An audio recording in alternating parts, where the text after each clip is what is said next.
Social skills is a very common area of focus within many ABA programs. So the question is, should we even be teaching social skills? And if so, which ones and why? Is ABA even the right approach when teaching social skills?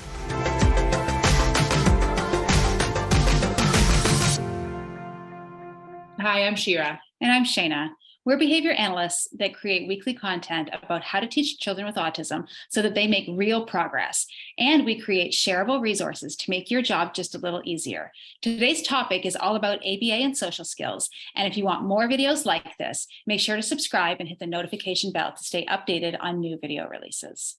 So I was in a preschool classroom recently. The kids are adorable, 4 and 5-year-olds, fully playful, fully verbal. They just love anything that involves lots of running around and high energy stuff. And they were doing something in a group setting, and a couple kids were sitting at a table, and one of the kids turned to the kid next to him and blew air in his face.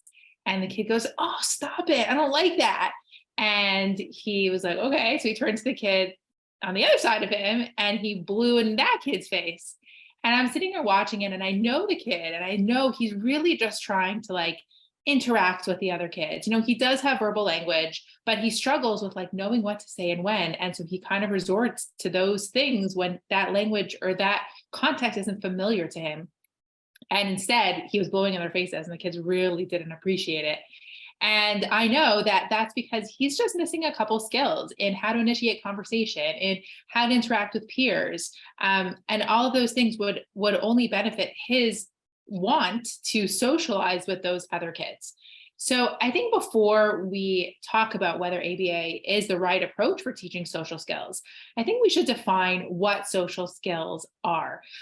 Social skills is not trying to get kids to act the way we want them to act or socialize in a way that we define as normal, but it's really helping our kids be successful in their environments, the environments that they want to be in and the skills that they want to show, but maybe missing some of those skills in order to show it. So when kids want to be able to make friends, or they want to be able to take the bus, they want to be able to go to a restaurant and order food, there are so many skills involved that require some level of social savvy in order to interact with the people in those environments that they want to be successful with. So when I talk about social skills, it's really not about teaching kids to make eye contact or teaching kids how to do what it is that we tell them to do in a very robotic way, but it's about finding out what the kids want to do or what the individuals that we work with want to do and trying to support them in those social skills that will help them get there. It could be hygiene. It could be some personal space. It's a lot of life skills. It's a lot of community-based goals. And for me, all of these things really fall into the general category of social skills. I used to, work with kids, and we would set up things in a very contrived setting, and it would have to be, okay, well, when this person gives you something, you have to take it this way and you need to say thank you and what have you. And we do social skills so much differently now. And, if a learner is verbal and able to communicate, what we do is we ask them their goals. Can you imagine asking someone their goals? What do you want to work on?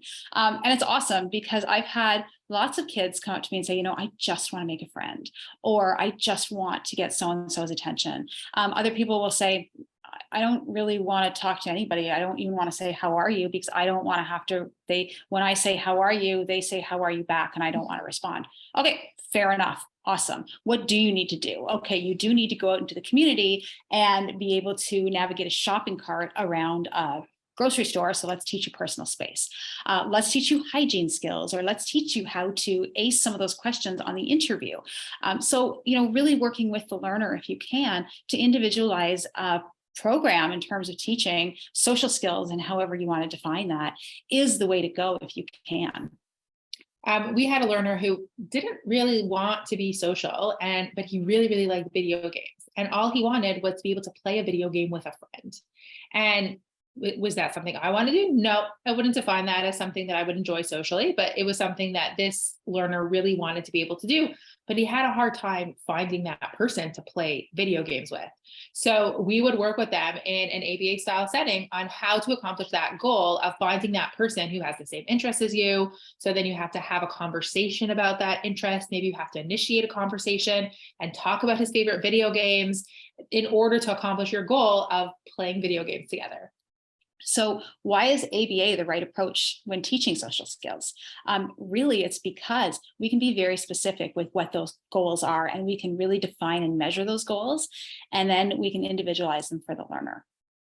So, ABA, as we know, breaks down specific complex goals into really smaller components. And that's why ABA is really great at teaching some of these things. The first step is asking a learner their goals, if appropriate, and if you can do that. And B would be that pre and post assessment, right? So, having some type of assessment ahead of time, can the student do this? Can they do this? Can they do this? And then being able to check back with that assessment on a regular basis, so that you can indicate progress. And there is a progression of skills within social skills. Sometimes I'll have parents come to me where their child is, 5 or 6 and hasn't really made a friend. And they're also struggling with some other things. And all they really want to be concerned about are social skills. And we might then have to go back and teach some earlier skills that are almost prerequisites to social skills that a typical 5-year-old might have. And that might be things like attending, asking, requesting for things that they need from an adult and then from a peer.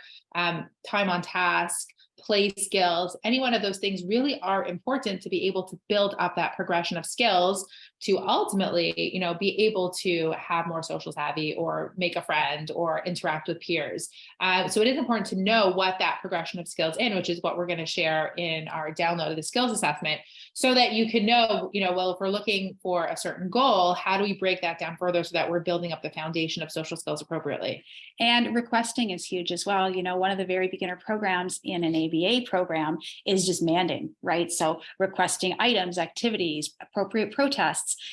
Sometimes our learners can do this with an adult, but they can't do it with a peer. So making sure that manding, not just for items and activities, but appropriate protests is also there. Some of the things that I'm getting into now with some of my older learners is not just protesting, but negotiating. And really that self-advocacy of, not only know I don't want to do this, but why? I don't want to do this because blah, blah, blah. Oh, how come I can't do that? And asking those questions as well. And can our more advanced learners do that? And that's a huge social skills. So how do we teach social skills in an ABA model? Really, it's through BST model. And what is a BST? It's behavioral skills training. And it's really about, explaining, why the skill is important if they can handle that explanation, and then really modeling. So, at first I do, then we do together, then you do, and I can give feedback. And some of my learners, I'll even video, what we're doing, what we're practicing, and then showing them the video after and making sure I give a lot of praise. I'm not going to give a ton of negative feedback because then that video becomes aversive, but I'm going to praise for what they are doing appropriately. Wow, I really like the way you did X, Y, and Z.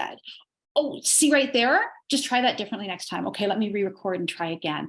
And that video does say 1,000 words. It's great to use that. And social skills can be taught in a one-to-one setting, but it's also a really great group lesson. We'll run it often with groups and we'll pick a topic. We'll either use the BST model. I love video modeling, or different kind of stories. And we practice. There's so much about that role play.